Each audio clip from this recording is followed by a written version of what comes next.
Hola a todos, bienvenidos al taller Detrás del 2.0, Valoración y Manejo del Dolor en Neonatología y Pediatría. Cuando me dijeron que preparara un taller sobre Detrás del 2.0, qué podía yo ofrecer detrás del 2.0, no sabía muy bien de qué querían que hablara Cristina y Maristela. Y no sabía si querían que hablara sobre el uso de las redes sociales, en formación, en investigación, sobre la docencia, sobre la gestión o sobre qué. Pero enseguida me dijeron que eligiera un tema relacionado con la neonatología, ya que tengo un blog sobre neonatología o pediatría que creyera que pudiera resultar de interés para vosotros. Y enseguida pensé en el dolor. ¿Y por qué en el dolor? Porque creo que es un tema bastante transversal que puede ser aplicado no solo en el área de cuidados críticos, que es de neonatales, que es de donde yo vengo, donde más tiempo he estado trabajando, sino también puede estar aplicado en el área de neonatología, en las unidades de pediatría, incluso en atención primaria. Y ahora veréis en el taller, durante todo el transcurso, que todavía hay mucho que hacer por el dolor y por la valoración y que la enfermera tiene un papel esencial. Y porque había elegido este tema porque en realidad soy una enfermera que trabaja en docencia, pero una enfermera con alma neonatal. Y me encanta hablar de estos temas y creo que son muy interesantes. Antes de empezar, yo creo que lo primero es que quiero desvelaros 3 secretos, que creo que cambiará la manera que tengáis de ver la pediatría. El primero de ellos es que un niño no es un adulto pequeño, no es un adulto pequeño en el modo que tenéis que relacionaros con él, no es un adulto pequeño de ninguna manera en el tratamiento que le administramos, no podemos administrar el mismo tratamiento, tiene que estar ajustado a él, ni tampoco en el tratamiento no farmacológico relacionado con el dolor y el estrés, y ahora lo veréis. El segundo secreto que os quiero desvelar está un poco relacionado con un vídeo que vi en el que una enfermera especialista en pediatría, Vía Herir, comparaba a la enfermera pediátrica como un camaleón, para decirnos que tenía múltiples competencias. Y ponía un vídeo que es muy parecido, si no es este mismo, que por cierto si me ves, ya nos pones quién eres porque no me acuerdo de tu nombre, ¿vale? Y ya veréis qué vídeo.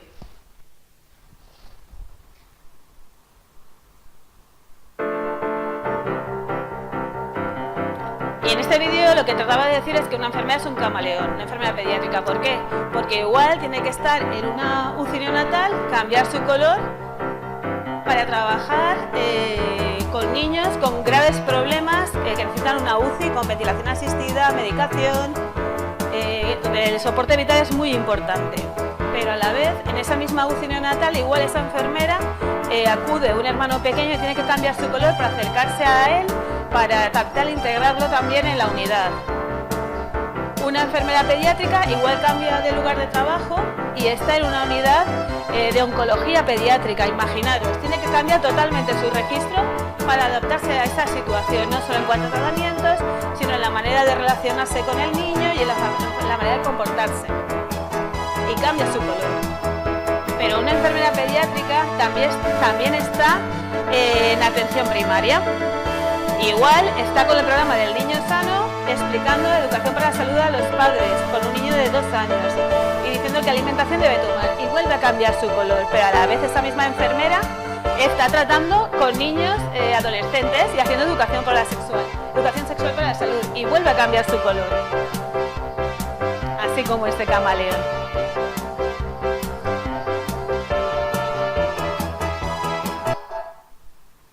Por eso yo creo que es un buen símil para decir que una enfermera pediátrica podría ser como un camaleón. Tiene que ir adaptando a las diferentes situaciones y sobre todo, como veréis, algo muy tradicional o muy típico de la enfermería pediátrica o neonatal es que también tiene que tratar en todos sus cuidados e integrar a la familia. Y luego el tercero, ya por último, que os quiero decir antes de empezar más profundamente con este tema, es que la valoración, la prevención y el tratamiento del dolor hoy en día todavía es un desafío, como veis aquí en esta diapositiva. En este taller, la idea que tenemos es de derrumbar un poco todas esas barreras y esos mitos que impiden que podamos tratar adecuadamente el dolor y estrés en pediatría, y espero que lo consigamos. Pero primero, antes de todo, lo ideal es que distingamos qué es el dolor y el estrés, porque nos podemos encontrar con estas dos cosas. El dolor es una experiencia sensorial y emocional desagradable, asociada a daño tisular, real o potencial en algún sitio del organismo. mientras que el estrés es una tensión corporal o mental provocada por un factor físico, químico o emocional. Y como veis en esta diapositiva, incluso puede ser una respuesta fisiológica que nos permita sobrevivir. Pero, ¿qué pasa con el dolor en neonatos? La realidad que tendríamos que ver es que la prevención y el tratamiento del dolor debería considerarse como un derecho humano en todos los recién nacidos, independientemente de cuáles fueran sus consecuencias a corto o a largo plazo. En este estudio que estáis viendo aquí reflejado, nos dice que los recién nacidos ingresados en las unidades neonatales están sometidos a gran cantidad de procedimientos dolorosos y estresantes. De hecho, los recién nacidos ingresados pueden ser sometidos a 100 manipulaciones al día, según este estudio, y los que están en la UCI neonatal hasta 14 procedimientos dolorosos. Como veis en la diapositiva, algunos reciben tratamiento y otros no antes. ¿Pero qué son estímulos dolorosos y estresantes en una unidad neonatal o una UCI neonatal? Pues casi todo lo que hacemos, como veis aquí. Desde procedimientos más sencillos o cosas más simples como la luz y el ruido dentro de la unidad, alarmas no silenciadas, los niños están monitorizados, manipulaciones rutinarias que hacemos pues, al cambio del pañal, al cambio de las sábanas, cambios posturales que también necesitamos hacer en el niño, las aspiraciones de secreciones, colocarle una sonda orogástrica, incluso despegar apósitos si los niños están sometidos a cirugías y necesitan el cuidado de las heridas. Todo lo que tiene que ver con la ventilación, ya sea una ventilación no invasiva, como es el ajuste de la CPAP, los niños, los recién nacidos o neonatos, cuando llevan ventilación no invasiva, está sujeta con una especie de gorro de tela y las cintas están cogidas a ella. Hasta esa manipulación les puede producir estrés. La intubación, la ventilación mecánica, todo lo que tiene que ver con las analíticas y con los accesos vasculares también puede producir los estrés y otras cosas más invasivas como son los drenajes torácicos, abdominales, punciones lumbares, suprapúbicas, incluso el fondo de ojo que luego veremos. Tendríamos que ser conscientes que la expresión del dolor de forma temprana y repetida y prolongada puede contribuir a alteraciones en el desarrollo cognitivo y aprendizaje en el recién nacido. Durante muchos años se creyó, como veis en esta diapositiva, que es una diapositiva de una foto real, que los recién nacidos, sobre todo los prematuros, no tenían la capacidad de relacionarse o de recordar. De hecho, se pensaba que eran seres inmaduros para percibir la calidad humana, de ahí esta imagen que está en tipo de exposición, pero también para percibir el dolor. Por eso no se trataba adecuadamente el dolor. Pero algo empieza a cambiar y actualmente diversos estudios demuestran que esto no es así. De hecho, a las 6 semanas de gestación, como veis aquí, el recién nacido ya tiene los receptores, el feto, perdón, ya dentro del útero tiene los receptores del tacto y dolor desarrollados alrededor de la boca. A las 20 y 24 semanas de gestación, las vías ascendentes que conducen al dolor también están formadas. Ahí es muy importante este dato, las semanas de gestación, porque un niño a término es el que nace a partir de las 37 semanas de gestación. Por tanto, un niño de 24 semanas, que es más o menos el límite de viabilidad, hay niños que sobreviven sobre 23 largos, sobre 24, ya tienen estas vías ascendentes formadas, de tal manera que los prematuros también sienten dolor. Los recién nacidos a las 30 semanas de gestación ya dicen que se completa la minimización de las vías del dolor. Lo que tenemos que también es consciente que las vías descendentes inhibitorias del dolor no acaban de formarse hasta el último trimestre. Por tanto, los recién nacidos prematuros pueden ser más sensibles o más reactivos a ese dolor, porque no tienen las vías inhibitorias desarrolladas. Pero a pesar de todos estos estudios que demuestran esto que hemos estado comentando, todavía no se detecta ni se trata el dolor de manera adecuada en niños, por frases como estas que ahora vais a ver. Los niños pequeños son menos sensibles al dolor y muchas veces el temor que tienen a que los fármacos produzcan efectos secundarios. Yo creo que una de las claves que está en la formación sobre este tema. Mientras que estaba preparando las clases, este taller, me encontré con un post de Perdiduve, que es un enfermero que está en redes sociales, pero tiene mucha presencia en Instagram. Él es enfermero de banco de sangre, pero había escrito un post relacionado con el dolor del neonato y me quedé un poco impresionada. Y es que a raíz de un máster que está cursando como alumno, hablaron del dolor, no tenía nada que ver con pediatría, pero tuvo una clase del dolor y decidió escribir un post hablando sobre los mitos y leyendas que existen sobre el dolor en el recién nacido, que ahora vamos a ver. La verdad es que hay muchos mitos, pero tenemos que conocer cuáles son las realidades de este dolor. y estas son incapaces, los niños, los neonatos, son incapaces de sentir el dolor. Esto no es verdad. Ya lo habéis visto en los estudios que os he mostrado, que los requisitos anatómicos y fisiológicos para sentir el dolor ya aparecen incluso en el feto. No es verdad que los recién nacidos sean menos sensibles al dolor. Hemos dicho que los recién nacidos son sensibles al dolor, incluso los prematuros son más. No es verdad, bueno, sí que es verdad que son incapaces de expresar con palabras el dolor, pero sí que podemos ver cómo es que sienten dolor, y eso lo vamos a ver a través de las manifestaciones fisiológicas y conductuales, que luego veremos. El dolor no se aprende de experiencias previas y sí que recuerdan el dolor. Es muy importante, como ahora vamos a ver, la valoración del dolor, pero nos encontramos con algo. Muchas veces el dolor es difícil de evaluar, sobre todo en las unidades de críticos. ¿Por qué? Porque el dolor, como veis en esta imagen, queda a veces enmascarado en los niños intubados, porque el llanto, la expresión facial y la actividad motriz muchas veces quedan ocultas a través de, por ejemplo, lo que es el tubo endotraqueal o ese antifaz que veis allí. Este antifaz es utilizado para proteger al niño de la luz cuando se les pone la fototerapia, que es esa lámpara que veis aquí. También aparece a veces hay que administrarle relajantes musculares y anticonvulsionantes, que todo esto va dificultando un poco distinguir si el niño tiene dolor o no. El gran reto que tenemos como enfermeras y como profesionales de la salud, si estáis viéndolo otros profesionales, es reconocer y evaluar el dolor en el neonato. Ellos no van a poderlo describir, como hemos dicho, con palabras, pero nosotros somos responsables de hacer visibles el dolor al resto de profesionales de salud que están con nosotros. ¿Cómo podemos ver que el niño tiene dolor? Pues valorando estas manifestaciones que aparecen a corto plazo, como son las fisiológicas. Una de las más importantes es la frecuencia cardíaca, aparece un aumento de frecuencia cardíaca.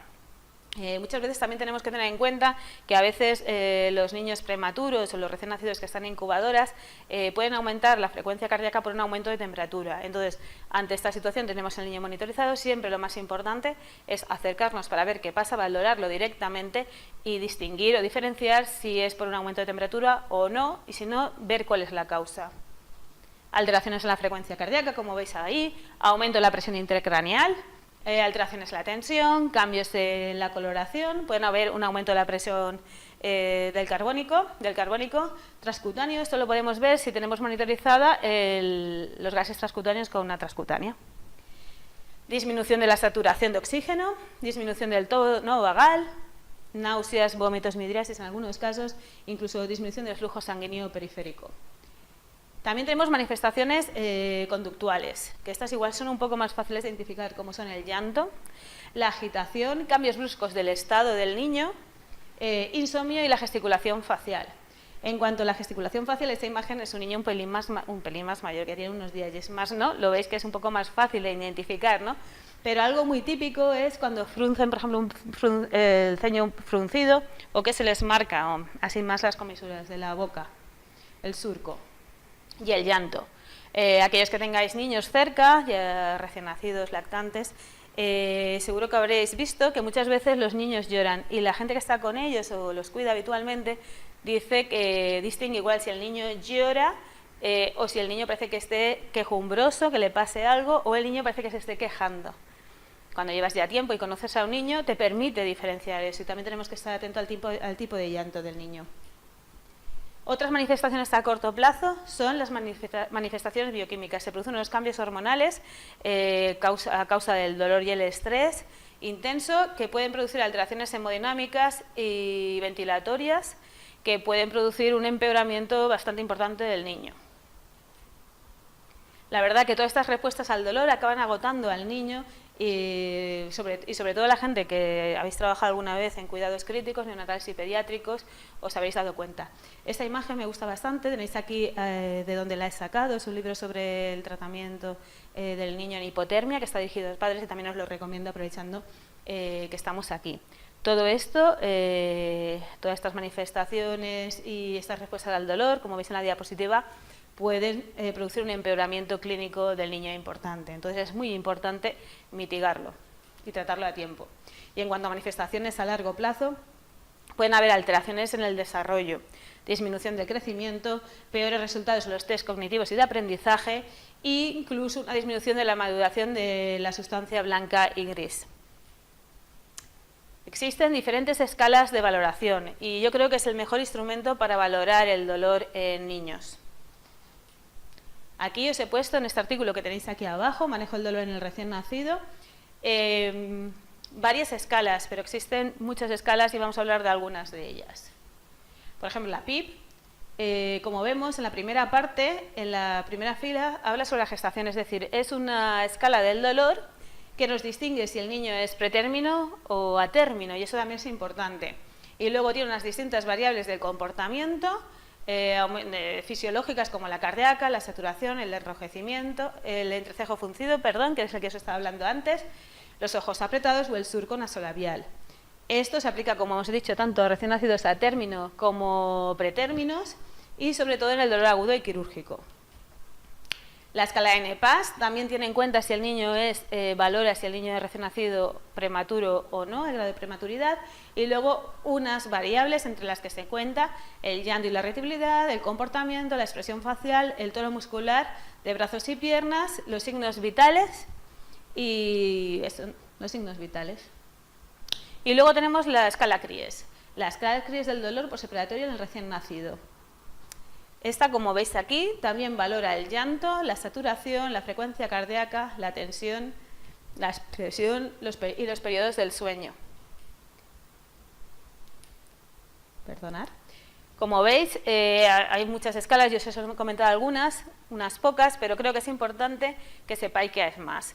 Aprovecho esta clase, como a mí me gusta todo esto de las nuevas tecnologías, para recomendaros también una app para todos los que estéis estudiando oposiciones o preparando el EIR o lo que queráis, porque creo que son útiles. Se llama Scores de Pediatría, lo podéis encontrar también en el blog, si queréis el enlace, y tiene más de 70 scores registrados y están en varios idiomas, que también es interesante, en español, inglés, francés y portugués.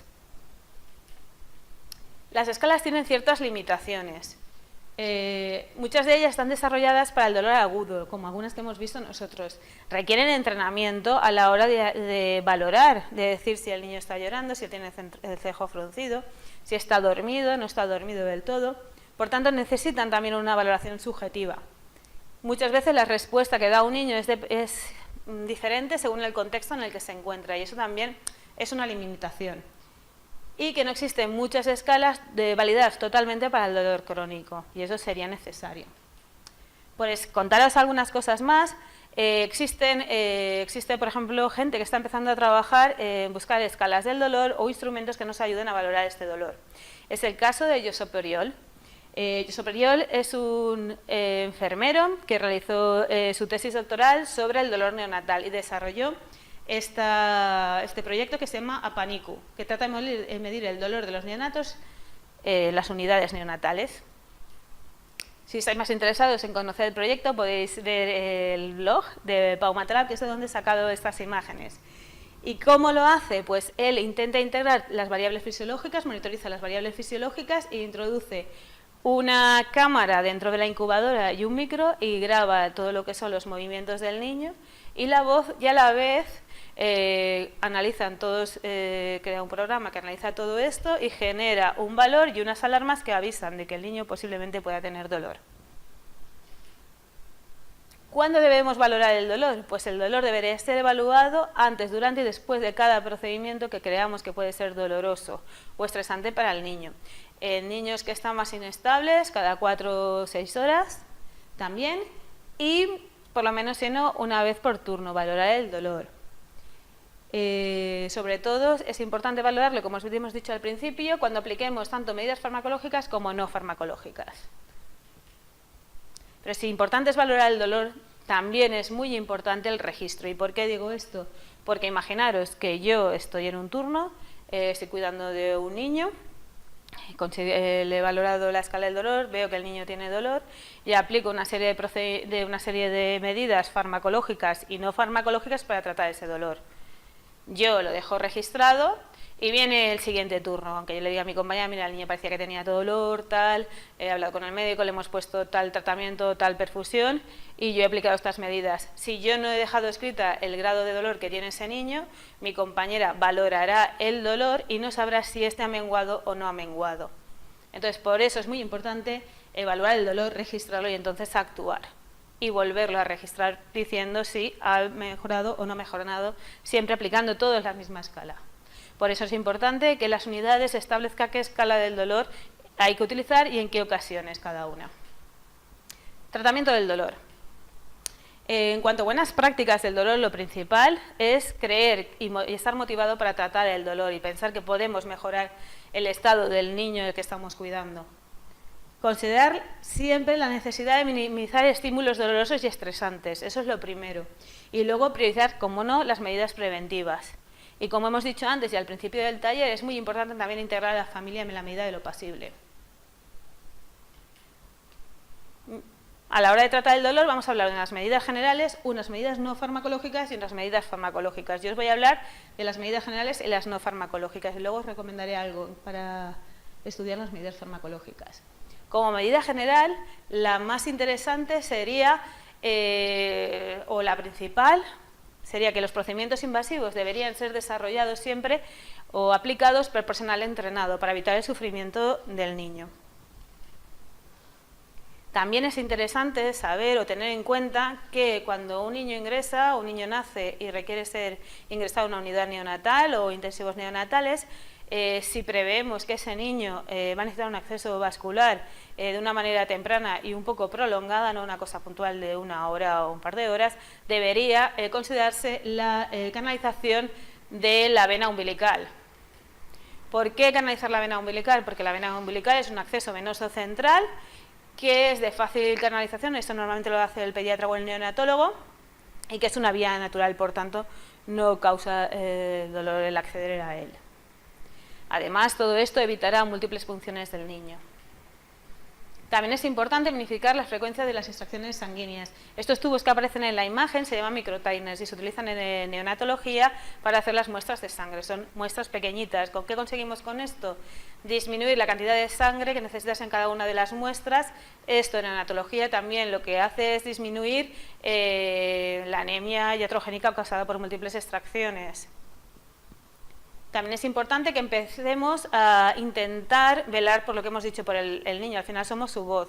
Si estamos en una unidad, sobre todo en unidad de críticos, y vemos que el niño tiene pautado el screening metabólico, por ejemplo, a las 9 de la mañana, luego a las 12 o a la 1 tiene una analítica y luego tiene los niveles, niveles por algún tipo de antibiótico a la 1 del mediodía, pues tendría que intentar agrupar esas analíticas, avisar al médico de guardia o al neonatólogo y decirle, mira, oye, este niño tiene las analíticas espaciadas porque puedo intentar agruparlas y se lo saco a tal hora, de tal manera que disminuyamos, uno, el dolor que le vamos a producir por realizarle las punciones o las extracciones sanguíneas, y la otra, también disminuiremos esa anemia iatrogénica causada por múltiples extracciones, la pérdida de sangre que suele ocasionar. Y luego, algo también muy importante es que tenemos que evitar la punción del talón con lacetas manuales, como estas que veis aquí en la imagen. Estas como microlancetas, o utilizar una aguja típica de estas como las jeringas de 1, que son finas. Si yo pincho el talón con eso, no controlo la distancia que introduzco la aguja. Es mejor utilizar, o deberíamos siempre utilizar, lancetas automáticas como las habituales, estas que conocéis. También es interesante que sepáis que las analíticas venosas realizadas por personal entrenado más sacarosa, que luego os hablaré, son menos dolorosas que las gasometrías o las analíticas sacadas por punción del talón. Es importante también utilizar la monitorización no invasiva, la saturación de la transcutánea. Si tengo una buena monitorización de gases a nivel transcutáneo, puedo disminuir el número de gasometrías que puede hacer un niño crítico. Por tanto, disminuiré la exposición al dolor por su realización. Es importante detectar si un niño necesita compresiones vesicales para miccionar. Si nos encontramos en esta situación, tenemos que ser conscientes que es mejor sondar a ese niño porque las compresiones vesicales pueden producir un dolor intenso, aumento de la circulación sistémica, como veis aquí, y un aumento incluso de la presión intracraneal. Algo también muy importante es que no se tienen que hacer aspiraciones rutinarias de los tubos endotraqueales, pero esto lo podéis aplicar a cualquier edad, ya no digo niños, sino también en adultos. Tenemos que acostumbrarnos a utilizar el fonendoscopio y a auscultar los campos pulmonales y solo realizar aspiraciones si lo precisa. Debemos anticiparnos también al del dolor posoperatorio, de eso hablaremos luego, y monitorizar siempre la respuesta analgésica. Vamos a hablar ahora del tratamiento no farmacológico. Las medidas son las medidas profilácticas y complementarias que disminuyen el dolor y no conllevan la administración de medicación. Como veis aquí existen varias. Tenemos la modificación del medio ambiente, las medidas posturales, medidas de distracción, la succión nutritiva, lactancia materna, sacarosa y glucosa oral. Vamos a ir viéndolas poco a poco. Tienen varias ventajas. Una de las más importantes es que es muy fácil de administrar y lo podemos hacer a pie de cuna o a pie de incubadora. Puede ser incluso administrada por cualquier profesional sanitario y no tienen unos efectos mínimos, lo que tienen son mínimos efectos adversos y no requieren una monitorización importante. El inconveniente es que por sí solas no pueden tratar el dolor agudo intenso, pero aún así, aunque haya un dolor agudo intenso y tengamos que administrar tratamiento farmacológico, siempre serán un buen coadyuvante para disminuir o mitigar el dolor. La evidencia nos dice, que la tenéis reflejada aquí, de donde sale aquí abajo, a la derecha, de donde sale el artículo, que en este caso es UpToDate, siempre que sea posible deberemos utilizar medidas no farmacológicas para cualquier procedimiento doloroso. Y nos afirma también que es más eficaz si se usa combinadamente entre ellas varias medidas no farmacológicas. ¿Qué conseguiremos también con esto? Aunque el niño necesite tratamiento farmacológico, como hemos dicho anteriormente, podemos disminuir la dosis, incluso la frecuencia de su administración. Tratamiento no farmacológico, vamos a empezar por el primero, la modificación de la organización y el ambiente de la unidad. En las UCIs neonatales, sobre todo en los niños pretérmino, es importante disminuir la luz y el ruido, de tal manera que veréis que en las unidades neonatales, en ambas, aparecen sonómetros que miden el nivel de ruido que hay en la unidad, para que nos acostumbremos, lo miremos y bajemos nuestro tono y silenciemos las alarmas. También es importante proteger de la luz, que no haya una luz importante en la unidad, en los pretérminos. Todo esto favorece el neurodesarrollo del niño a nivel cerebral y también potencia el efecto de las medidas no farmacológicas y farmacológicas. Debemos respetar los periodos de sueño del niño. ¿Por qué? Porque disminuye incluso la frecuencia cardíaca, promueve el descanso y incluso puede potenciar la ganancia del peso. No sé si conocéis el proyecto Soñón, si no os invito que tranquilamente, después de escuchar este taller, lo busquéis en internet. Es una iniciativa generada por un grupo de enfermeras y que se ha expandido, creo que a nivel ya nacional, puedo afirmarlo que sí, y que está aplicándose en muchos ámbitos de los hospitales para fomentar el sueño en las instituciones.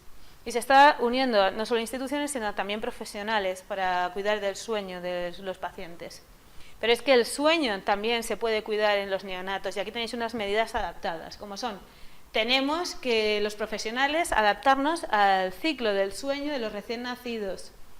Debemos facilitar la transición gradual del sueño a la vigilia. No despertar, imaginaros que vamos a hacer un procedimiento a un niño o tenemos que hacerle una analítica o lo que sea. Podemos ir a la incubadora o entrar a la cuna y hacer ¡pam! Y empezar a hacer el procedimiento. Tendríamos que acercarnos poco a poco, es decir, preparar al niño para ese procedimiento, ¿no? Podríamos ahora ver, ponernos las manos sobre él, contenerlo, ¿no? Y luego realizar el procedimiento para que note que vamos a acceder a él. Lo ideal es agrupar interrupciones para evitar interrumpir el sueño y sobre todo el sobreestímulo del niño. Debemos disminuir el ruido dentro de las incubadoras, por tanto es importante que si todavía utilizáis gráficas para registrar, no escribáis encima de las incubadoras o necesitáis hacer algo, no pongáis todo encima de la incubadora, porque imaginaros que estáis vosotros dentro de una caja de plástico y os están colocando cosas, puede haber como una resonancia que os molestaría. Debemos fomentar que las puertas de los boxes estén cerradas y también para evitar el ruido externo en los pasillos y también evitaremos dar el relevo a pie de incubadora. Debemos favorecer el método canguro, ya que está estudiado que su práctica produce un mayor periodo de sueño más estable y más profundo. Ahora luego os explicaré lo que es. Debemos disminuir la intensidad de la luz mediante cobertores o paños sobre las incubadoras y utilizar luces individuales e indirectas para que cada niño, cuando vayamos a hacerle un procedimiento, utilicemos la luz y no le molestemos al resto de niños. La verdad que Sueñón también está haciendo campaña para proteger el sueño de los niños y en este caso y de los neonatos nos ponía este tuit hace poco que hablaba sobre los decibelios que hay en las unidades neonatales, que tenemos que proteger el sueño de los niños disminuyendo el ruido que os había comentado antes. También son importantes las medidas posturales. Aquí veis a un feto. ¿Y por qué pongo esta imagen? Porque el mantener al niño cuando vamos a hacer algún tipo de procedimiento, vamos a hacer una lítica o cualquier otro procedimiento en contención, como si estuviera en el útero, podríamos poner una mano en la cabeza y la otra, ¿no?, como cerca de las piernas, así doblándolo un pelín, no doblándolo, pero como recogiéndolo un poquito. Esto está demostrado que los niños recuperan antes la frecuencia cardíaca y tienen menor expresión del dolor. Esto sería importante hacerlo antes del procedimiento y unos minutos después del procedimiento. Cuando hagamos cambios de posición tenemos que hacerlo de manera gentil y suave. Los cambios de posición o postura de los niños van a favorecer o prevenir las úlceras vasculares, que también es muy importante. El que el niño tenga un riesgo de padecer úlceras vasculares va a disminuir su bienestar, ¿vale? Tenemos que evitar las úlceras posturales igual que en los adultos. Y tenemos que potenciar que el niño tenga un ambiente físico parecido al del útero materno. Por eso, si alguien ha ido al área de neonatología y ha estado con niños prematuros, habrá visto que muchos niños, como en esta imagen, que veis aquí cuál es la fuente en el marco de la derecha, tienen como úteros que se llaman, ¿vale? Como es en este caso, que lo que trata es de meter al niño y que se mantenga en la posición que estaba en el útero de su madre. A veces no disponemos de úteros, que es esta herramienta, pero podemos utilizar sábanas o toallas, como veis también aquí, para acabar de cerrar lo que es el útero o hacer el propio útero. Hemos dicho que el cambio de posiciones son importantes. Existen unas posiciones que en los niños, sobre todo en los niños críticos, que tenemos que conocer cuáles son sus ventajas. El de cúbito lateral, como veis en esta imagen, es la postura de elección porque facilita el movimiento del niño y que se encuentre el autoconsuelo, ¿no? Es como que se encuentre a sí mismo y también mejora la flexión del tronco y la pelvis. El de cúbito prono mejora la oxigenación, los niños cuando están en prono, disminuye el estrés y el dolor y yo digo que también, y también lo habréis visto la gente que haya estado en cuidados críticos neonatales, muchas veces aumenta hasta la tolerancia gástrica. Y la verdad es que el de cúbito supino es la que más cómodo podemos estar nosotros, los profesionales, para trabajar, porque nos permite hacer una mejor valoración, una mejor exploración o hacer los procedimientos, pero no tiene que estar siempre en esta postura, aparte por las úlceras por presión, sino también porque causa hiperextensión del cuello, rotación de extremidades, eversión del tobillo y moldeamiento craneal, como veis aquí. Lo importante es hacer cambios posturales para que no pase nada de esto. Tenemos que facilitar el contacto con los padres. No sé si conocéis este acuerdo del Pleno que se realizó a nivel estatal, que trataba en 2013 de impulsar y armonizar la humanización de la asistencia en las unidades de cuidados intensivos neonatales y pediátricos.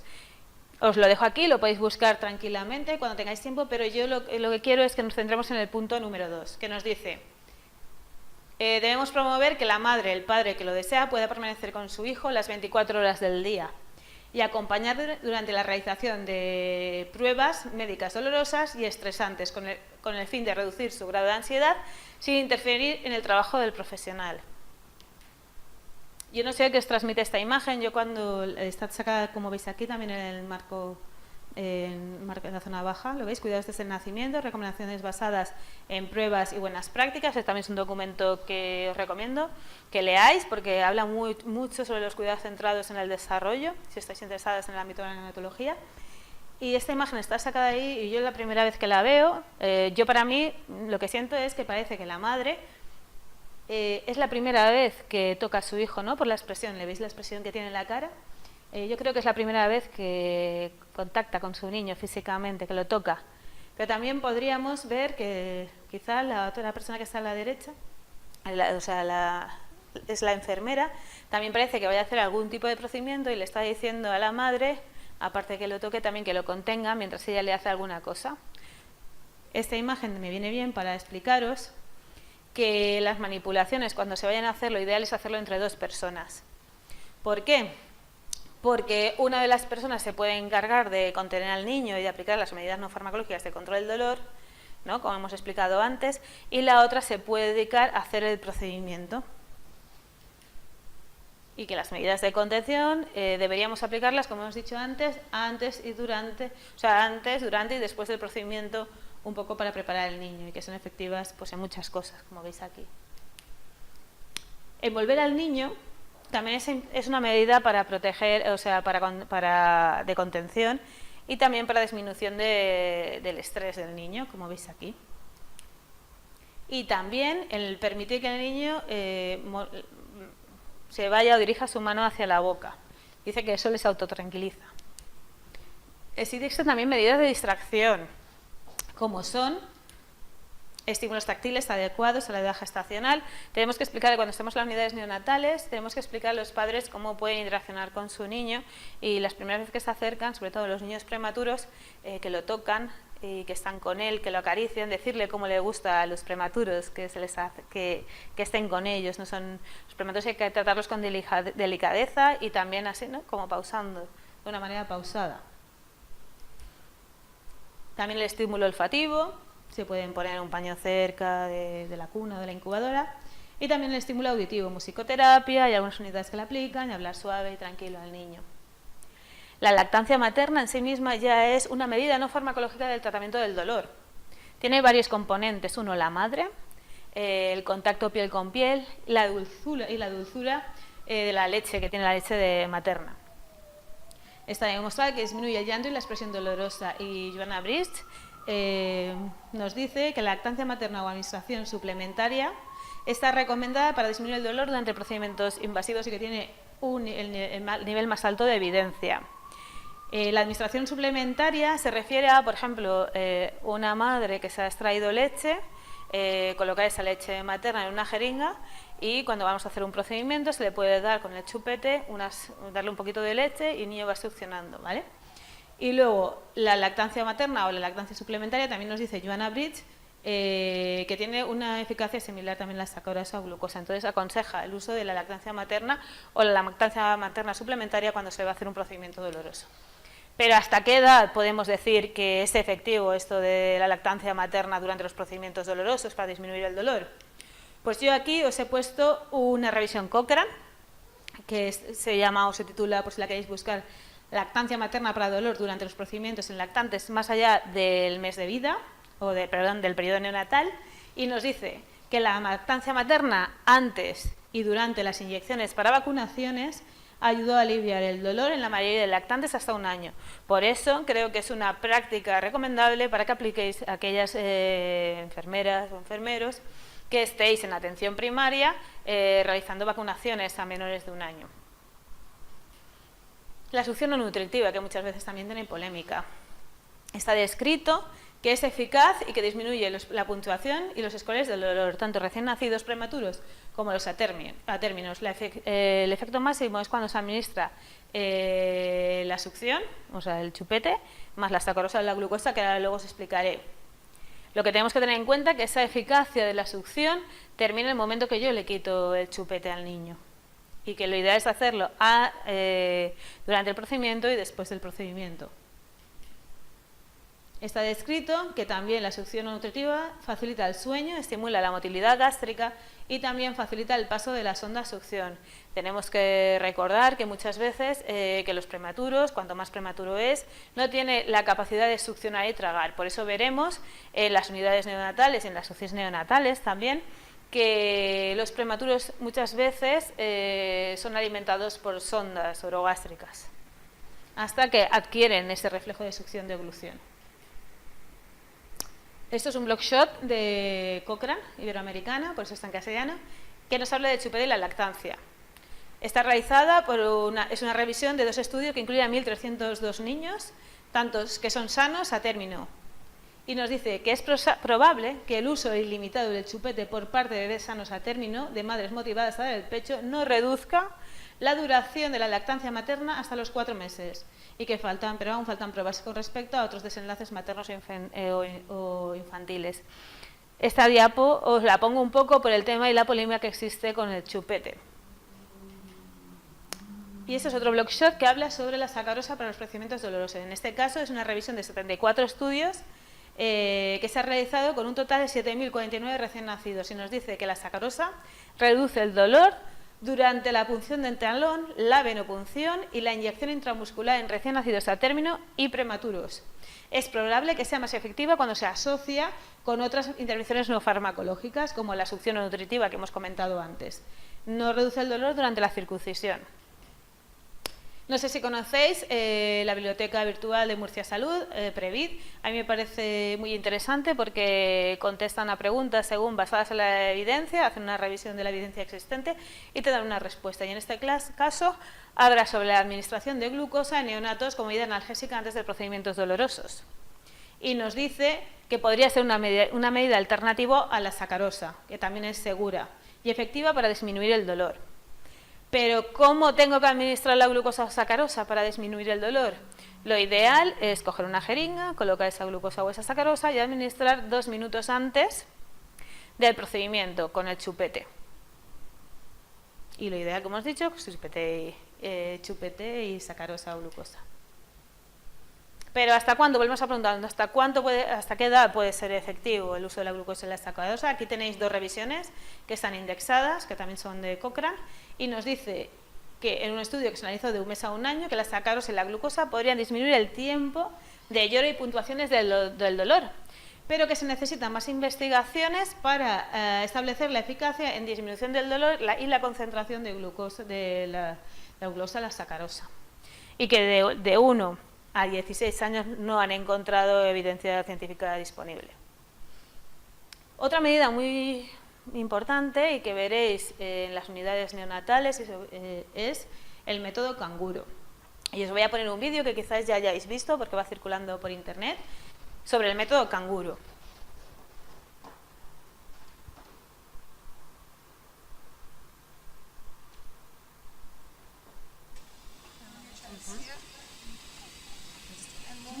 Vale, este vídeo fue grabado por un padre y lo que graba es el transcurso desde que nace el niño hasta que se va de alta en una unidad neonatal. Espero que disfrutéis de él. Aquí vemos un niño que está en una ventilación no invasiva y es la primera vez que sale al método canguro con su madre. Esto es como una CPAP en el adulto.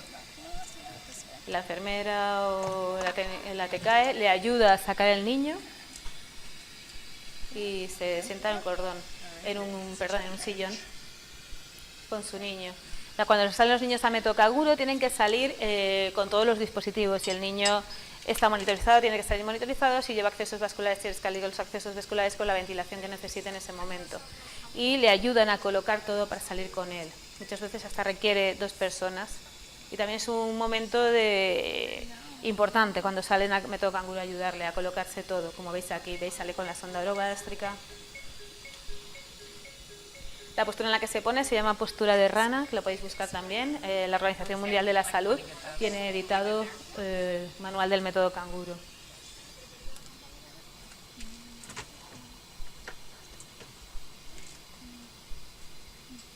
Mirar la cara de la madre.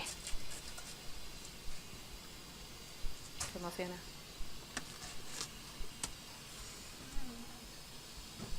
Está descrito que tiene beneficios no solo para el niño, sino también para la madre o el padre.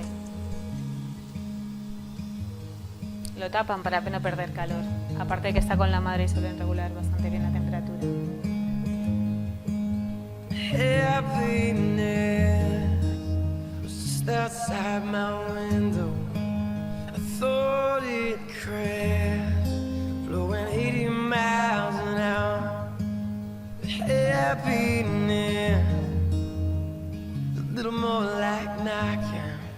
Muchas veces hay niños que se pasan ingresados mucho tiempo en las unidades neonatales. Hay niños que pueden llegar entre neonatos y UCI estar 3 meses ingresados.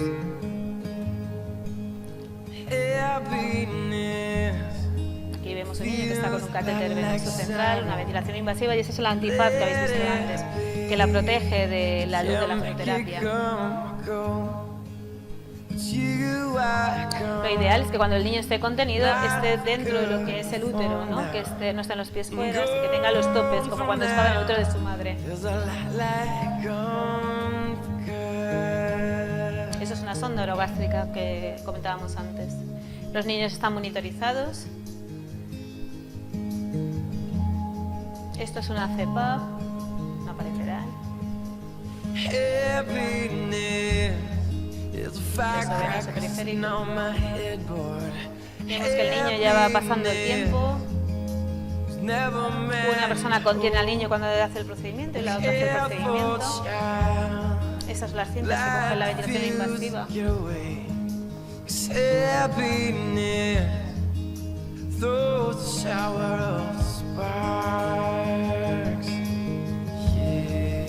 Ahora están muchos de los niños que están en UCI no salen de la incubadora ni para hacerle el aseo ni para pesarle. Se hace dentro de la incubadora. Ese es el momento que levantaban para pesarlo. Aquí tenemos cómo han envuelto al niño y la succión nutritiva. ¿Veis? Y el niño ya es más mayor todavía. Cómo cambia. La madre sigue con él. Es importante integrar a los padres en las unidades neonatales. Ahora ya está con gafas nasales. También fijaros, esto es un termómetro. Y cómo protegen al niño de las lesiones que le pueden producir las gafas nasales o los dispositivos. La sonda orogástrica. Todo apoyo puede producir una úlcera por decúbito.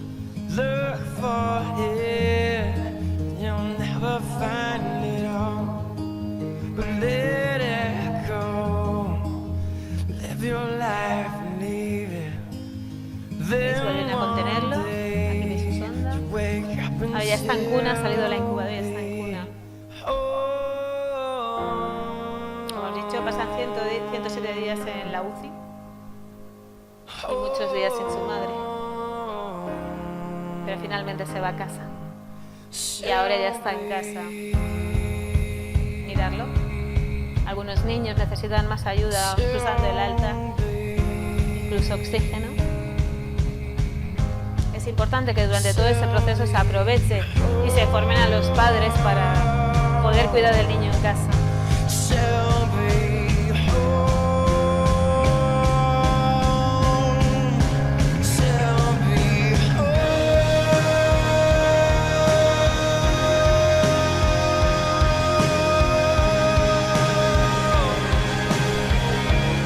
Este es el fruto del cuidado que podéis hacer con él.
Hay finales bonitos como este, que no dejan de ser fruto del trabajo del niño, son verdaderos héroes de sus padres, pero también de los que estáis cuidando de él.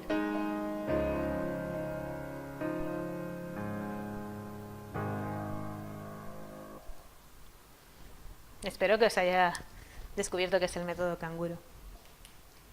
Y luego también está el tratamiento farmacológico. Esta pirámide, que es el tratamiento del dolor, el tratamiento farmacológico, Os lo he puesto, aquí tenéis el artículo donde lo he sacado, para que veáis que en la base siempre está evitar el dolor.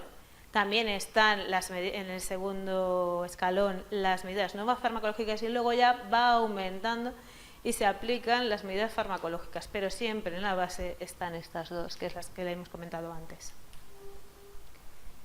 El tratamiento farmacológico siempre habrá que administrarlo cuando sea necesario, pero siempre tendremos que ser conscientes, bueno, esto es una parte también del médico, tendremos que usar la mínima cantidad necesaria que controle el dolor y el distrés durante el tiempo posible, durante el menor tiempo posible. Y aquí también tenemos un papel muy importante para registrar y valorar bien el dolor, con escalas del dolor para saber si ese tratamiento es el adecuado, si necesita más medidas farmacológicas o necesita menos, para ir ajustando dosis. Como no en esta clase no está prevista o en este taller hablar sobre el tratamiento farmacológico, también os he puesto esta aplicación que se llama Pediamecum, que es como un vademecum que ha desarrollado la Asociación Española de Pediatría, pero para pediatría y neonatología.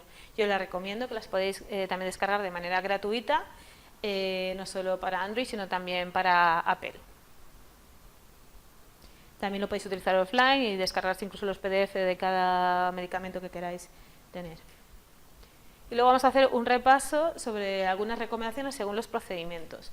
Lo primero que tenemos que pensar es en el dolor y el estrés antes de cada uno de los procedimientos que vayamos a hacer.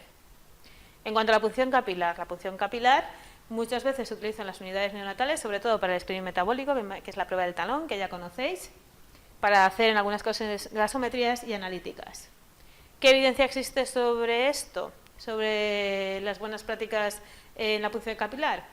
Como hemos dicho antes, la venopunción en recién nacidos es menos dolorosa que la punción del talón y tiene un grado de evidencia el más alto. Es mejor utilizar lancetas automáticas. No es eficaz calentar el dolor. Por tanto, nos aconseja su práctica y la glucosa, la sacarosa vía oral es eficaz para disminuir el dolor. En la guía que os comentaba antes de cuidados desde el nacimiento, recomendaciones basadas en pruebas y buenas prácticas que os recomendaba, nos dice que para las pruebas metabólicas, para el screening, es ideal que el niño realizárselo si se puede, si el niño está estable, amamantando. Si no es posible, pues realizar pues con glucosa, sacarosa 2 minutos antes y succión nutritiva, pues el contacto piel con piel y el arrotamiento, la contención y todo lo que hemos visto antes. En cuanto a la canalización de accesos vasculares, vías periféricas, PICS, lo ideal otra vez es usar sacarosa, glucosa y succión no nutritiva, la contención y arropamiento, y también está descrita que es el EMLA más glucosa es más eficaz. Y luego, no sé si conocéis estos dispositivos que se llaman transiluminadores venosos, sí que está descrito en neonatología como una buena práctica para visualizar las venas, que nos permite, como veis en la imagen, nos permite ver el recorrido de las venas, de tal manera que es más fácil de canalizar. Esta diapositiva os la he puesto porque es muy importante que cuidemos la piel de los niños, sobre todo de los prematuros. Dicen que hasta las 2 semanas la piel del prematuro no se equipara a la del recién nacido. Aquellos que hayáis visto un recién nacido prematuro, un niño prematuro, un neonato prematuro, la piel cuando nace, en los primeros días, vemos una piel que es súper fina, como edematosa, como húmeda y como un poco hasta incluso rojiza, un poco rojiza porque no se ve como tejido adiposo. Y hay que proteger esa piel siempre, pero sobre todo en ese periodo, hasta que se convierta en una piel más madura, para que no se produzcan lesiones porque van a aumentar la morbilidad del niño. En cuanto ahora veremos que esta guía, que es la guía de práctica clínica que se desarrolla en la Comunidad Valenciana, es una guía interesante sobre úlceras por presión, porque tiene un capítulo dedicado, en este caso, que es el capítulo 4, a la prevención y tratamiento de las úlceras en pediatría, que nos habla no solo de prevención, sino como tratamiento, como hemos dicho. Y un punto a tener en cuenta es que la guía describe que los sistemas terapéuticos y diagnósticos, como veis aquí, también puede producir lesiones y entonces hay que protegerlos, como el sensor de pulso y oxinometría. En neonatología cada 3-4 horas se suele cambiar, suelen ponerlo en las extremidades. Cada 3-4 horas se suele cambiar para que no se produzca una lesión por la lucecita esta que produce una ligera quemadura. Los catéteres venosos, los electrodos lo mismo, no se cambian nunca de manera rutinaria, sensores de pinza capnográfica y luego todo lo que son las interfaces de la ventilación mecánica no invasiva que habéis visto en el vídeo. Pueden producir lesiones, por tanto, se protege. Igual que habéis visto en el vídeo, el niño que llevaba como un protector, ¿no?, aquí en las gafas nasales, para que el decúbito no le produjera una lesión. Por tanto, es muy importante que, como dice esta diapo, que si me cuidas, protejas mi piel. Siguiendo un poco con las medidas, la guía de recomendaciones basadas en pruebas y buenas prácticas nos dice que en la inyección intramuscular subcutánea, pues como veis en la imagen, sacarosa glucosa, succión nutritiva y contención y arropamiento. Muchas veces en las unidades neonatales se hacen fondos de ojo, porque los recién nacidos prematuros pueden tener como secuelas también retinopatías.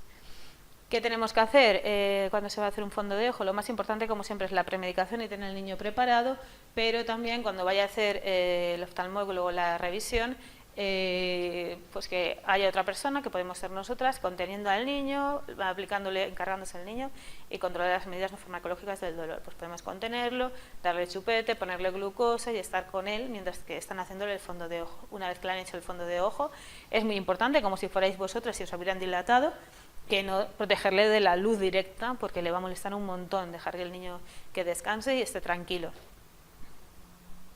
Si hace falta utilizar lubricar el ojo. Y luego la intubación endotraqueal, pues la premedicación es muy importante, pero también es muy importante el tratamiento no farmacológico del dolor y el distrés.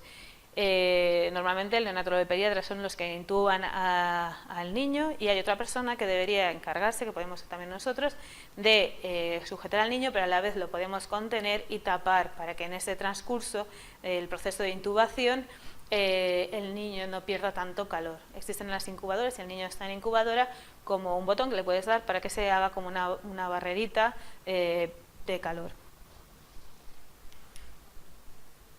Y también las cirugías. Hay veces que en las UCIs de neonatales, las más potentes también, se hacen intervenciones quirúrgicas dentro de la unidad. Ya sea así o que el niño vaya a quirófano. Si el niño va a quirófano, algo muy muy importante es que cuando llegue a quirófano la incubadora se deje conectada en la sección de quirófano, conectada a la luz, de tal manera que cuando el niño sea transportado otra vez a la unidad neonatal o a la UCI neonatal, no pierda tanto calor, ¿vale? Si está en la UCI y se opera en la UCI, pues lo mismo, tendrá que tener un sensor de temperatura, controlar la temperatura y luego, una vez que haya pasado la intervención, no producir una sobreestimulación sensorial del niño, cuidarlo como si fuerais vosotros, que no haya una luz extrema y ruido que le moleste, que esté tranquilo, aplicar escalas de evaluación del dolor, sobre todo posoperatorio.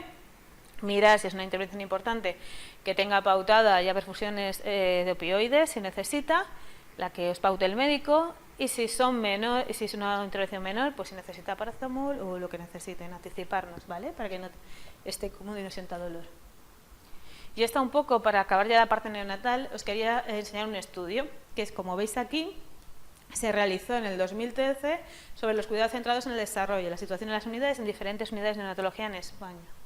Aquí aparecen reflejadas las medidas no farmacológicas que se aplicaban y aquí tenéis un poco el uso que se hacía de ellas. Aquí lo que quería deciros es que en aquel momento, que habrían pasado un tiempo, yo creo que la gente está más concienciada, el 41% de los procedimientos que se hacían en las unidades contaba con una persona encargada de asistir y confortar durante el proceso doloroso, no de manera constante, ¿vale?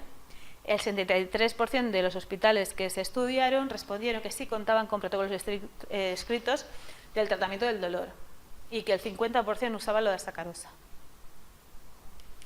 Avanzamos un poco con el taller, espero que no estéis muy cansados y vamos a hablar ahora ya de qué pasa con el dolor en pediatría. La verdad es que la valoración del dolor muchas veces en pediatría, ya no me refiero a neonatos, también resulta un poco difícil valorar, porque influyen muchos factores, pero el principal es la edad y el nivel cognitivo que tiene el niño. Y también qué experiencias previas ha tenido en relación con el dolor y el miedo que tiene en ese momento al procedimiento o al resto de la circunstancia que le rodea. En niños pequeños, la percepción del dolor puede estar influenciada por muchos factores y a veces la comunicación con ellos puede ser difícil. Pero ¿cómo pueden los padres valorar la intensidad del dolor? pueden ver los padres que de repente un niño que estaba bien, de repente empieza a comportarse de una manera diferente, que está como un llanto, un quejido que no es normal en él, que disminuye la actividad, que nos busca, ¿no? El padre busca estar con el padre, que está arropado con él, quiere estar tranquilo, no quiere comer. Y de manera, igual si tiene dolor en una parte de su cuerpo que la puede localizar, pues se lleva todo el rato la mano hacia donde le duele. Está triste, tiene insomnio. La verdad es que siempre que sea posible, lo ideal es preguntar al niño si ya nos responde cuánto y dónde te duele. Esto suele ocurrir o suele ser eficaz a partir de los 4 años en los niños que son más colaboradores. Pero ¿y los profesionales cómo podemos medir el dolor en los niños? Pues también existen escalas. Lo mejor, como hemos dicho antes en la parte de neonatología, es utilizar escalas según la edad y también el nivel cognitivo del niño, para hablar todos de la misma manera. Aquí os presento la escala FLAC. Aquí prestad atención, todos también los que estáis estudiando. La escala FLAC es una escala que se utiliza desde el mes hasta los 3 años y en niños que no son colaboradores, ¿vale? ¿Por qué? Porque somos nosotros, los profesionales, los que vamos a valorar a ese niño, ¿vale? ¿Cómo lo valoramos? Con la cara, face, legs, activity, cry and consolability, ¿vale? Y esta seguro que la habéis visto alguna vez, que es la escala de las caras. Pues su nombre, como veis aquí, es Wong-Baker y es para mayores de 3 años, una escala subjetiva, porque es el niño quien nos tiene que decir cuánto dolor siente y tú se lo indicas. Y aquí tenemos la escala Wolcott-Howitt, que es para mayores de 8 años, porque tienen que conocer la numeración. Al principio los niños aprenden los números, pero los dicen de carrerilla, no saben diferenciar cuál es uno más o menos. Entonces tiene que ser un niño más mayor y también requiere una valoración subjetiva. ¿Qué medidas no farmacológicas podemos aplicar en el niño? Pues quería, igual que comparé con neonatos, expliqué un estudio que había en relación al uso de las medidas no farmacológicas en las unidades neonatales. Buscando algún artículo que ponemos, encontré que está realizado un estudio que se realizó en diversas unidades en hospitales pediátricos en Canadá. Y nos dice que el 78% de los niños que se habían sometido a un procedimiento doloroso y que de esos, 1/3 tenían intervenciones documentadas para disminuir el dolor o para manejar el dolor. De ahí lo importante que es registrar, aparte de hacer las medidas no farmacológicas o aplicar medidas no farmacológicas para tratar el dolor. Pero la verdad es que el dolor no es la única fuente de sufrimiento que tiene un niño ingresado. La separación de los padres es para ellos muy estresante y causa de sufrimiento. El estar fuera de su casa, el miedo de lo desconocido y también, aunque muchas veces no se tiene en cuenta esto, la falta de información. La verdad es que imaginaros la fecha, en 1986, quedaos con esta fecha, ya aparecía la Carta de los Derechos del Niño Hospitalizado que decía que el niño tiene derecho a estar acompañado de sus padres o la persona que lo sustituya el máximo de tiempo posible durante su permanencia en el hospital, sin que esto conlleve no como espectadores pasivos, sino como elementos activos de la vida hospitalaria, sin que esto comporte costes adicionales. También nos dice los derechos del niño que tienen derecho a recibir una información adaptada, esta es la clave, a su edad, a su desarrollo mental, a su estado afectivo y psicológico, con respecto al conjunto del tratamiento médico al que se le somete y las perspectivas positivas que dicho tratamiento puede ofrecer. Joanna Bridge nos dice lo mismo, tiene un nivel de evidencia el más alto, que es necesario informar sobre el dolor y el procedimiento a realizar a cada niño según la edad que tenga. No porque sean niños o sean niños pequeños, no tenemos que informar de lo que vamos a hacer. Lo podemos hacer de manera diferente. La verdad es que la presencia de los padres es importante cuando se va a hacer algún tipo de procedimiento para disminuir el dolor y el estrés, que tiene varios componentes, como es el contacto físico y visual, el tranquilizar y el distraer a su hijo. Os voy a poner también unos vídeos para que lo veamos, porque siempre una imagen vale más que 1000 palabras. Y en este caso es un vídeo realizado en un hospital español, que es el caso de Sant Joan de Déu en Barcelona, ¿vale? Tiene unos vídeos muy interesantes que os recomiendo que veáis. Sobre sobre pediatría. Todo empezó cuando Búscalos en fuimos a su ver al canal. médico y nos dijo que para curarme me tendrían que operar.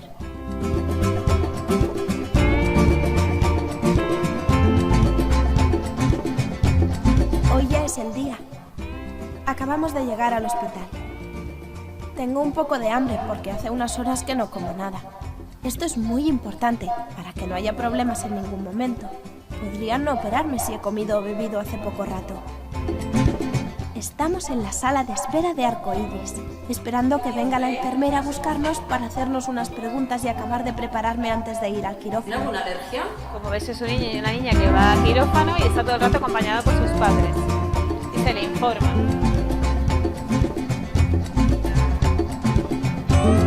Me he puesto el pijama y me cojo mi peluche o juguete preferido. Ya estoy preparada para ir al quirófano. ¡Qué bien! Mientras espero al camillero, aprovecho para jugar.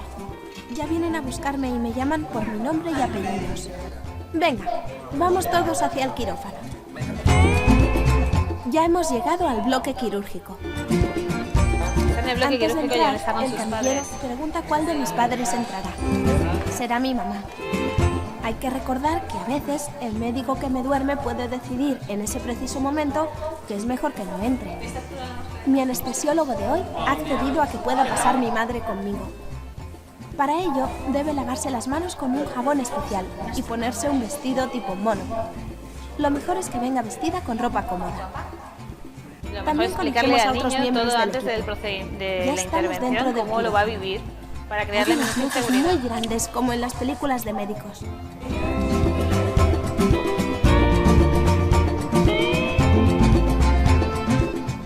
Estoy sentada en la camilla y me ponen en un dedo una especie de tirita con una luz. Entonces es cuando me dicen que respire por la mascarilla, que ya conozco. Ya conoce Soplo la unas mascarilla, cuantas ya se lo han veces dicho. Y siento que me empieza a venir el sueño. Me quedo dormida al lado de mi madre. Y ya no me acuerdo de nada más. El personal acompaña a mi mamá a la salida. Es importante saber que si mientras me ponen la anestesia algún profesional pide al adulto que ha entrado conmigo que salga, debe hacerlo de manera tranquila pero ágil.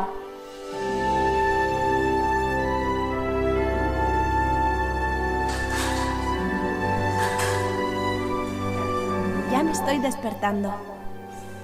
Ha ido todo muy bien. Se despierta de la anestesia y ya están sus padres con él. o su madre. Yo creo que es un vídeo que nos puede hacer reflexionar de cómo cambiar las cosas con pequeñas rutinas o pequeños cambios en las rutinas de nuestro trabajo.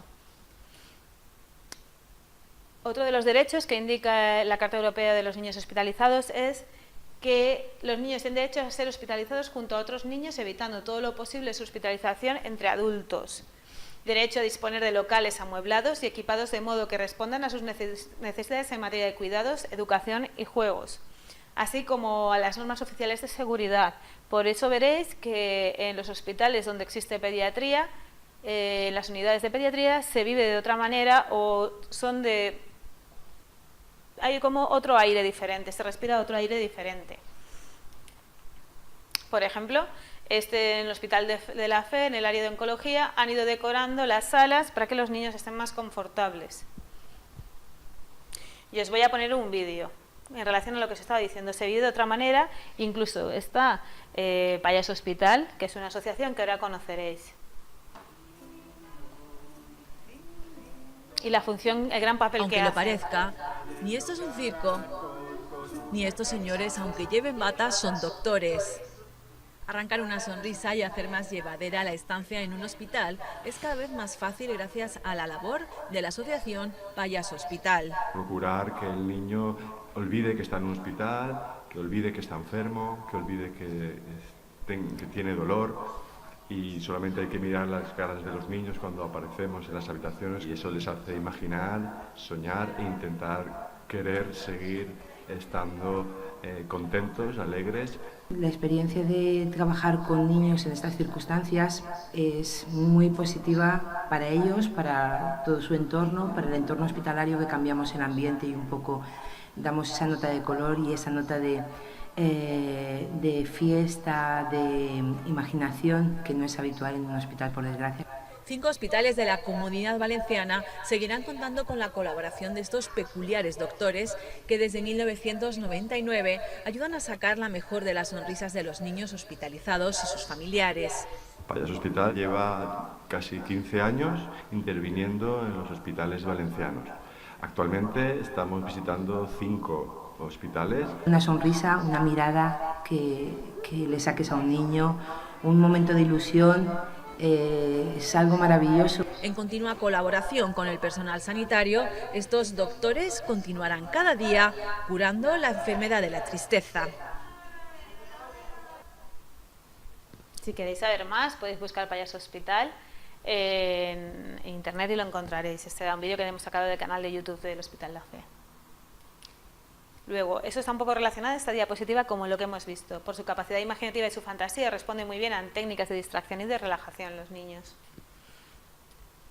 La verdad que distracción, pues desde leer un libro, mostrarle imágenes, dibujos en el móvil, canciones. Muchas cosas se pueden hacer mientras que se hace el procedimiento. Y no sé si conocéis Buffy, que es esta abeja, que ahora veréis. Está demostrado que esta técnica, la vibración y el frío, previo a la punción, puede disminuir la ansiedad, que es lo que proporciona Buffy, la abeja. Os voy a poner un vídeo para que lo veáis en directo también. A ver, aquí lo tenemos.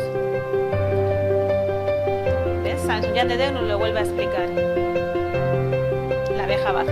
El Hospital Sant Joan de Déu y sus profesionales tienen como objetivo que los niños que atienden no sufran ningún dolor, ni siquiera en los pequeños procedimientos. Ningún problema respiratorio, ni picor de ojos. Hoy te toca el bracito derecho, ¿vale, cariño?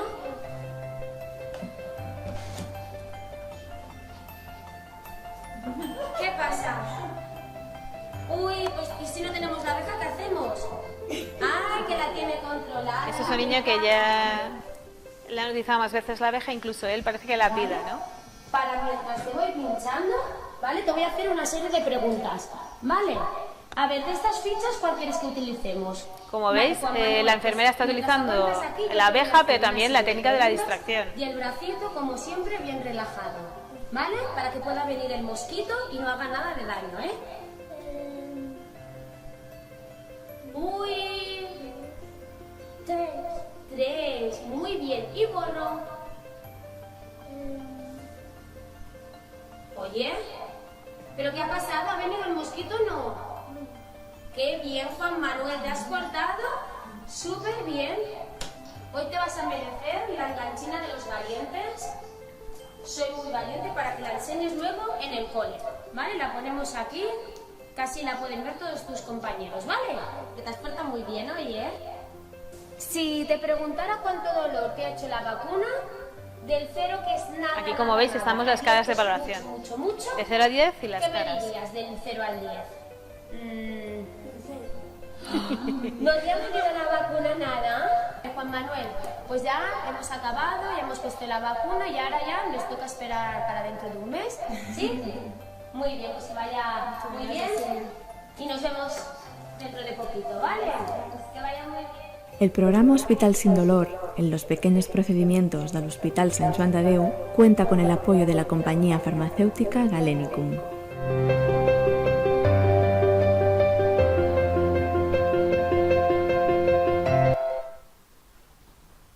La idea de estos vídeos es que conozcáis nuevas maneras de trabajar, si no las conocíais, y que aplicáis todo aquello que os sea útil en vuestra práctica diaria. Algo también estudiado es que lo ideal en la vacunación es poner al niño en posición erguida, no tumbado en la camilla. ¿Vale? Y ahora lo vamos a ver. Volvemos otra vez a la Biblioteca Virtual de Murcia, Previd, que nos dice estas prácticas, ¿vale? En relación con la inmunización en niños. Intervenciones físicas. El niño debería estar sentado en posición vertical en niños mayores de 3 años o más, ¿vale? No tiene que estar tumbado. En el caso de niños más pequeños, pues al brazo, no tumbado. Ya hemos visto también que el contacto con piel también tiene un nivel de evidencia, y la succión no nutritiva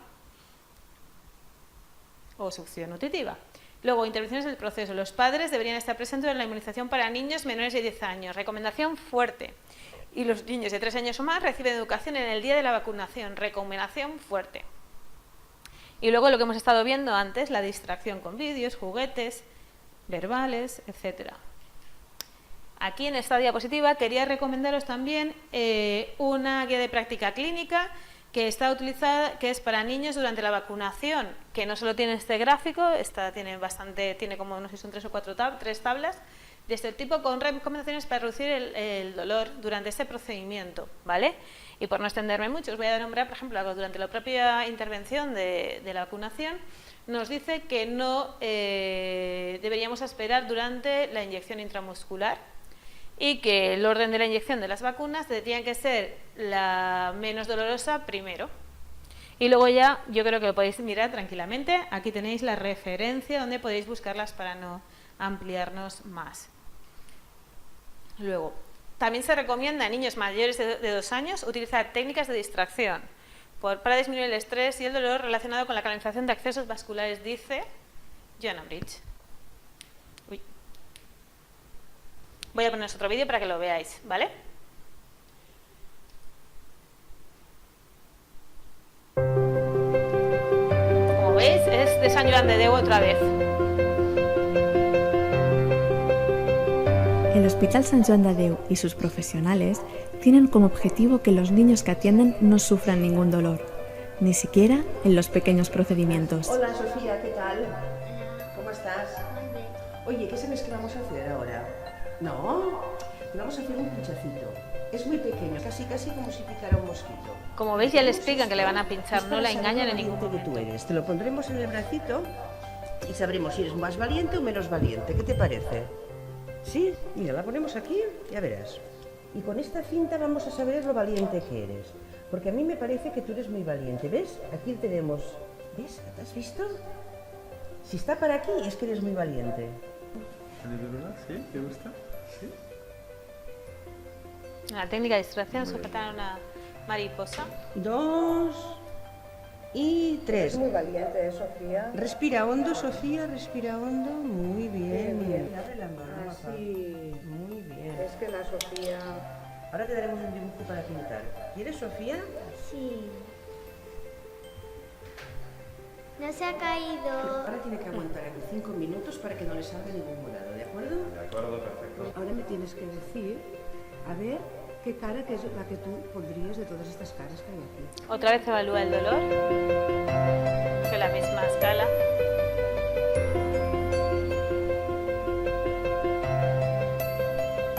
De aquí a aquí, ¿qué cara es la tuya? Este. Muy bien, Sofía, claro que sí. Sin dolor. ¿Cuál? Frozen.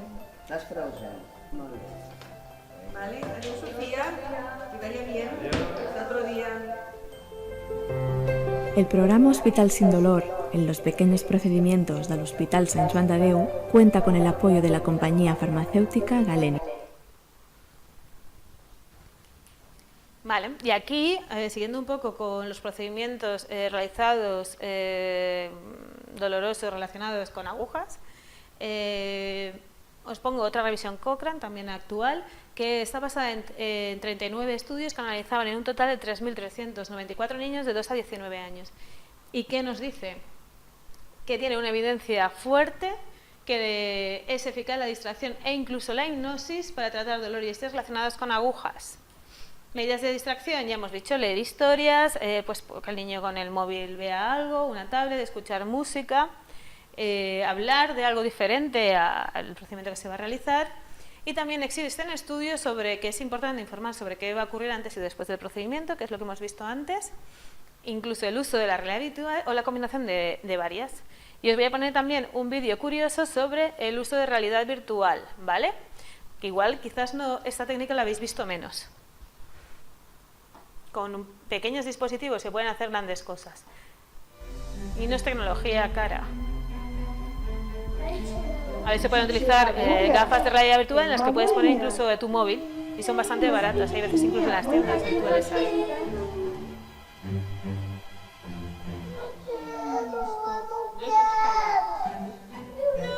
Bueno, este vídeo es del Droxy, también lo podéis localizar en YouTube.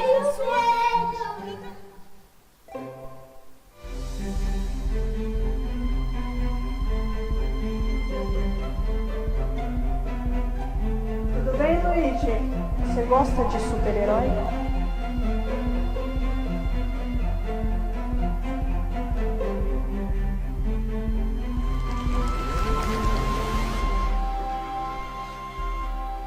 Es un vídeo de realidad virtual que está hecho de proceso para la vacunación. Y ahora veréis por qué. Você voltou! Nossa, não posso acreditar! Primeiro o pólen de gelo. É bem rapidinho. Vem cá, peraí. Como veis, asocia lo que se le está haciendo con lo que ve el niño. ¿Vale? Está limpiando. Mas ó, vamos lá. Se acerca. Peraí. Se acerca. Lo van a pinchar. Y cuando ya es la inyección, Vai, escudinho. Funciona, funciona. ve que todo se ilumina. Obrigada, obrigada. Caramba, filho, o que você fez? É a primeira vez que eu vejo em 15 anos da minha atuação profissional com vacinas que a realidade virtual pode transferir a dor em entretenimento. Ele chorou em todas que ele Como está en tomou. brasileño, lo voy a quitar. Para aquellos que no entendéis el brasileño, creo que la idea ya está, ¿no? Até achei Está que ele ia dar clara. um choro. Bueno, ya terminando con la parte del tratamiento del dolor, yo creo que lo más importante es que tenemos que estar atentos a los pequeños detalles, a valorar ese dolor, a creer y a estar motivados que podemos tratar el dolor. Y que tenemos que ser conscientes que lo más importante, y creo que es lo que os tenéis que quedar, es que antes de realizar cualquier procedimiento, pensar y tratar, tenemos que pensar y tratar en ese dolor o ese estrés que podemos producirle al niño o al neonato. Y creo que en este taller espero que hayáis podido aprender a tratar ese dolor. Y ya volviendo al 2.0, que es el motivo por el que he estado aquí, yo creo que para mí las redes, quiero contaros y confesaros que para mí las redes sociales han supuesto un antes y un después. Yo en mi vida personal utilizaba las redes sociales, pero han sido un descubrimiento total a nivel profesional. Yo estoy en las redes sociales como enfermera. Tengo un blog y tengo varias redes cuidando neonatos y tengo las redes sociales. Para mí ha sido un descubrimiento porque me permiten aprender. De hecho, mucho de la información que habéis visto hoy está sacada no solo de Internet, sino también de las redes sociales. Este, por ejemplo, es un tuit de un enfermero que también está en redes que dice, en relación a que las redes sociales te permiten universalizar el conocimiento, que he aprendido más en Twitter en 6 meses que en toda mi vida laboral. Y Cristina, Chris Burrey, que también está en redes, enfermera, nos dice: los contenidos que adquieres vía digital influyen en tu día a día asistencial de forma positiva. El cuidado con H de Alma lo aprendí en el 2.0. Aprovechando que estoy aquí, quiero deciros que existen muchos recursos en Internet para pediatría y neonatología. Una página muy interesante que se ha remodelado hace poco es la web de la Asociación Española de Pediatría, que trata muchos temas, los tenéis clasificados y os recomiendo que vayáis también a ella directamente. La parte de vacunación es muy buena también para los que estáis en primaria. Y tomo el reto que me lanzó Charo Bosca en el último taller detrás del 2.0, que me decía: detrás del 2.0 Adrián Sarriac usó infografías de Creative Nurse en enero, chuletas médicas en febrero. ¿Será capaz, cuidado neonato, o sea, yo, de encontrar alguna pediátrica? Misterios de marzo, 10 meses, 10 causas, 10 infografías de Creative Nurse. ¿Podremos con el reto? Yo te digo, Charo, que sí, he podido con el reto y, como no, he encontrado las infografías que seguro que muchos de vosotros ya conocéis, en este caso el test de Apgar. Pero también os quiero decir que también hay otras personas que están haciendo también infografías de pediatría y que también podéis buscarlas, que os aportarán gran cantidad de información, como es el caso de chuletas médicas, que también habréis podido disfrutar de ellos de detrás del 2.0, y esquemas de neonatología, que es esta, que están aquí abajo, ¿vale? Que también son muy útiles a la hora de retener conocimientos y aprender sobre este ámbito. Otro descubrimiento para mí ha sido los perfiles de instituciones bastante importantes que están en redes sociales y apuestan por ellas. Es el caso de la Cochrane, que, como habéis visto, también he sacado recursos de allí. Tiene dos perfiles en el caso de mi ámbito de la pediatría, que son Cochrane Neonate y Cochrane Child, donde podéis estar al día de la última evidencia y así mejorar vuestros cuidados. y así un poco acabar con el siempre se ha hecho así y luchar contra eso de la rutina y trabajar según la mejor evidencia, como dice también esta infografía realizada por todo lo que es otro de los enfermeros pediátricos, que también podéis encontrar en redes y que tiene un proyecto muy interesante de la consulta por rincones, que también os invito a que veáis. Algo que me ha permitido también las redes sociales creo que es una buena herramienta para hacer a las enfermeras más visibles. De hecho, no sé si habéis visto la campaña que hace poco se lanzó por Instagram, que era Yo te cuido, y que con el hashtag Yo te cuido hicieras una foto y la subieras a Instagram para hacer más visibles la enfermería en los distintos ámbitos. Algo que me ha permitido, y para mí ha sido súper importante en las redes sociales, es conocer personas que aportan valor, que creen que pueden cambiar y mejorar las cosas, que sin ningún interés detrás extraño, crean proyectos, te apoyan y luchan simplemente por mejorar las cosas y por universalizar el conocimiento. Algunos ya los conocéis. Y aquí los tenéis y los seguiréis viendo en el TRAD 2.0 o en la propia academia, que algunos lo tenéis aquí. Espero que en este taller os haya transmitido un poco de lo importante que para mí es la pediatría, de lo mucho que el papel que tienen las enfermeras en la pediatría y en la neonatología, que también os haya permitido ver la importancia del tratamiento y del dolor y el estrés en este ámbito, y también todo lo que se puede hacer y aprender y todos los recursos que se pueden obtener del 2.0. Espero que después de esta charla os atreváis y paséis a la acción en este mundo de la 2.0. Si es así, espero que utilicéis más las redes sociales para algo más que postureo enfermero. Y si es así, nos veremos en la red. Muchas gracias por haber pasado este rato conmigo y espero que sigáis aprendiendo y que tengáis interés por aprender y mejorar vuestros cuidados. Hasta pronto.